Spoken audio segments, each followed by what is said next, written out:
Hola, un gusto compartir contigo todo lo que capta el lente joven del audiovisual cubano.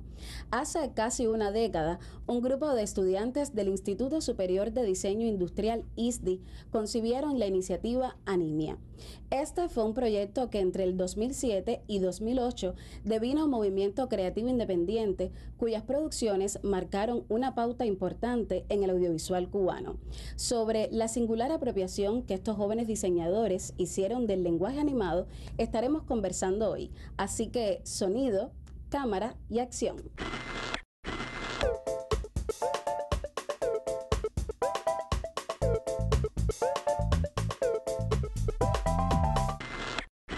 Las numerosas obras generadas por los realizadores de Animia se caracterizaron por una gran variedad de técnicas y estéticas, siempre manteniendo un orgánico diálogo con conceptos e historias desde altas miras creativas. Así lo veremos en esta muestra nada anémica a la que inmediatamente doy play.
대체 대신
Pero dilo de una vez.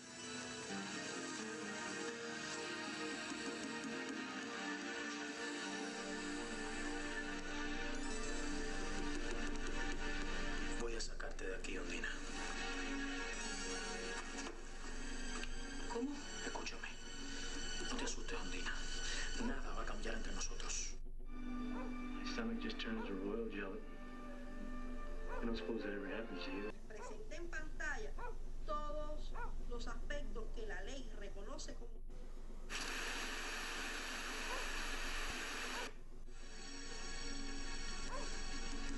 Vas a sacarme de aquí después.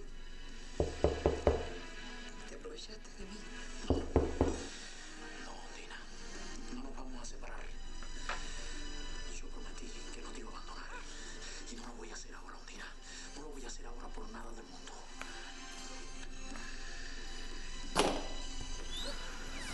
Hola. Hola, ¿Y tu hermana? ¿salió? Si quieres esperar, Sí. Salúdame, ¿no? Pero si sigues, se va a formar un escándalo que no nos va a convenir a ninguno de los dos. Y si no quiero irme.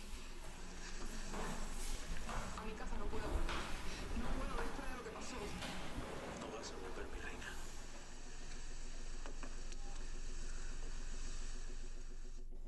Es muy importante para que nosotros tengamos acceso al poder y tomar decisiones respecto a lo que a nosotros nos interesa. Ahora se está trabajando en eso, nosotros seguimos insistiendo. Trabajó Martínez, lo llegó Romero, anticipó al Arcón, a ver si le pega al pibe, limpió para Quiroga. manda. Uy.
Veamos nuestro espacio Plano y Contraplano, conducido por el periodista y crítico de arte Antonio Enrique González, quien conversa con el diseñador y realizador Harold Cuellar, fundador de Animia.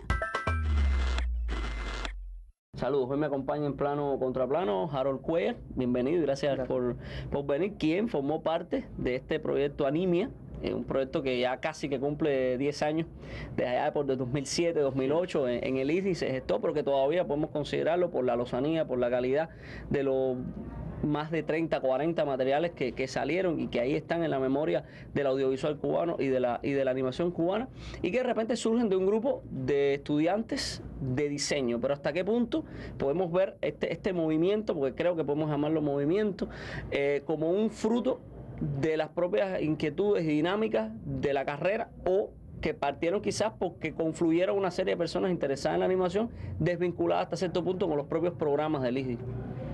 Más bien lo segundo. O sea, en la carrera se imparte para los diseñadores gráficos la asignatura de animación, pero la idea surge de manera independiente, incluso antes de que recibiéramos esa asignatura como parte del programa de la escuela, ¿no? Viene como una inquietud de Oriel Bipadrón, unos amigos del año de nosotros, y diseñador gráfico. Y automáticamente yo y Néstor, diseñador industrial en mi caso, y Néstor industrial también, pues lo seguimos en esa faena que fue en el 2007, te digo, en tercer año. Quiere decir que todavía no estábamos inmiscuidos en lo de la asignatura. Y entonces ahí empezamos a colectar amigos y gente interesada en eso, pero por un sentido común de que hubiera ese cosa en común, no era precisamente porque la escuela te lo impusiera, ni mucho menos. Evidentemente, el hecho de estar en la escuela, de ser un grupo de personas que tenían una serie de condiciones y de técnicas y de conocimientos sobre determinados software, etcétera, facilitó mucho esto, ¿no? Porque la persona era como decirle, mira, esto que tú utilizas para hacer determinado proyecto de la escuela, si lo mueves un poco puedes hacer esto otro, ¿no? Que es como un producto audiovisual. Salirse de los límites como cada que pero te ya con imponían. ciertas herramientas, que eso lo detectamos. Oriel lo pensó y nosotros lo empezamos a hablar, que habían cosas que cada cual dominaba, fotografía, un poco de 3D más, After Effects, Flash, dibujo a mano, las herramientas básicas para poder llegar a un producto audiovisual animado bastante decoroso, ¿no? Precisamente herramientas básicas, pero que a la larga dio un espectro amplísimo de soluciones visuales, porque uno, es decir, vemos en otras zonas de animadores de diseñadores, que animan en Cuba, que sobre todo se basa en la animación de marioneta, en la animación plana, en el sentido que yo una vez conversaba con uno que le decía, bueno, ustedes lo que hacen es como animar un cartel. Si la animas, lo recortas, y entonces como ese cartel que mantiene una estética, una naturaleza de estatismo, se anima un poco. Sin embargo, en anime estamos desde el stop motion, el mismo cablefacción tuyo, o los puros, hasta 3D, hasta dibujo, es decir, animación analógica. Es decir, es un espectro enorme que evidentemente está trascendiendo un origen común que, bueno, se le pudiera acreditar a un diseñador específicamente. Sí. Es que el origen común viene de la escuela. Esos diseñadores que tú dices se formaron como diseñadores y se gradúan como diseñadores, y el enfoque audiovisual que le dan es desde el punto de vista de comunicación de imagen y de una finalidad cliente por medio, etcétera, ¿entiendes? Nosotros hicimos desvinculando completamente eso y poner sobre la mesa los recursos en abstracto completamente. ¿Qué tenemos? ¿No? Yo sé dibujar, e incluso una propuesta intencional de hacer cosas diversas desde el punto de vista de la técnica. Y siempre una de las cosas que hasta escrita la teníamos era que hubiera una relación directa y incambiable, digamos, de alguna manera, o sea, sin posibilidad de alterarse, que fuera entre la historia que estabas narrando y la técnica que usabas para narrarla. Porque es bastante feo e incorrecto ver una animación de momento hecha en 3D que te puedes preguntar a veces, coño, si fuera filmado o fuera en ficción me parece que va mejor, ¿no? O si fuera alguna película, por ejemplo, en 3D, ¿no? A lo mejor esto dibujado ahí era... O sea, la historia, no sé en cuál de los dos casos era primero, por donde quiera que le entrara el agua al coco, sea la historia escrita primero o la técnica. En cualquiera de los dos casos tenía que haber una relación bien directa entre una cosa y otra. Y rescatar cosas antiguas que realmente estaban fuera de práctica aquí en este país y en los jóvenes y eso, por la misma tendencia a dejarte llevar por el diseño y por la comunicación visual, de hacer cosas más, digamos, con un valor artístico, como puede ser incluso el stop motion o dibujar a mano. Que es bastante, o sea, es como un reto grande para nosotros porque no teníamos experiencia en eso. Ya te digo, es una experiencia extraña porque es el recurso, pero muy en abstracto. Cuando lo tratas de aplicar a otra finalidad cambia la cosa, entonces había que aprender. Y eso fue un proceso de aprender. No, y es muy claro que tú mencionas la palabra historia, es decir, que mencionas la palabra del relato que se quiere estructurar, de los significados que quieres dar más allá de la mera visualidad, que puede ser más menos impactante, más menos llamativa. Y eso es algo que desgraciadamente en el audiovisual e incluso en la propia animación cubana en sentido general se adolece mucho. Es decir, que se inclina casi siempre la balanza por la animación, la visualidad. Es decir, mira que esto, y cuando vienes a ver, tratas de buscar el trabajo con el tiempo, el trabajo con la historia, es decir, ¿qué me estás contando? ¿Qué me estás diciendo? Y creo que es muy acertado también esto que me dices de que realmente esta historia está hecha para contar desde la animación y dentro de la animación como campo, como lenguaje, porque muchas veces se comete el prejuicio de ver la animación como un género, lo cual es un error total. Es decir, realmente la animación es un gran campo de creación, un lenguaje tan grande como puede ser el registro fotográfico de la realidad, para usar el término que usa Dan Luis Reyes en sus defensas teóricas de la animación. Es decir, de repente es muy bueno decir, esta historia se va a narrar. Es decir, responde a la animación, ¿sí? o responde a la pixilación, porque ustedes dicen la pixilación dentro del stop motion. Quizás no sé si llegaron a trabajar la rotoscopía o llegaron a trabajar el claymation, que son otras variantes, pero bueno, hay un espectro bastante llamativo. Y llama la atención que de repente ustedes como diseñadores ya son como de la era digital, ¿sí? Ya era esa era digital que obliteraba lo analógico, ¿no? Y eso era una carencia que ustedes también estaban dispuestos a cubrir. Sí, no, ya te digo, fue una propuesta así. Ya te digo, hubo un pequeño parrafito incluso que hizo Ariel. El día que llegó así nos dijo, mira, creo que tenemos que hacer esto, que es una buena idea. Sí, y ese pequeño statement muy loco decía las cosas básicas. Una era esa, que la relación entre historia y técnica tuviera una cosa inexorable y que no hubiera posibilidad de variación, porque eso es importante. Porque si no, no es real, no es auténtico lo que estás haciendo. Es una cosa falsa, ¿no? Como que es tu recurso y te una historia o la generaste, pero no hay una relación importante. Eso es respetarlo. Y lo otro, ya te digo, buscar un poco en las cosas antiguas. Nosotros teníamos mucha información realmente de animación, era como un poco de vicio de ir coleccionando cortos, Van Mayer, cosas muy locas que realmente son audiovisuales de tremendo valor, que cuesta trabajo encontrarlo, por eso mismo la digitalización. Y entonces con ese tipo de referencia evidentemente vamos a banear todo lo que podamos, ¿entiendes? Porque al final, como es un experimento, no hay límite, eso lo ponemos nosotros. Y dejarse provocar por los grandes autores. Muy bueno que menciones Van Mayer, lo cual es una referencia que no siempre es muy común que un realizador te la diga. Bueno, Harold, agradecerte que me hayas acompañado aquí en Plano Contra Plano para recordar la presencia de Animia actual en el panorama del audiovisual cubano, y ustedes los espero en una próxima emisión. Luego de conocer acerca del proyecto creativo independiente Animia, me despido hasta la semana próxima a esta misma hora y por Cubavisión para seguir captando Cuba con Lente Joven. Puedes comentarme tus opiniones a lente.joven@icrt.cu. Hemos estado en la sala Alfredo Guevara de la Asociación Hermanos 6. Soy Indira y te agradezco la complicidad. Chao.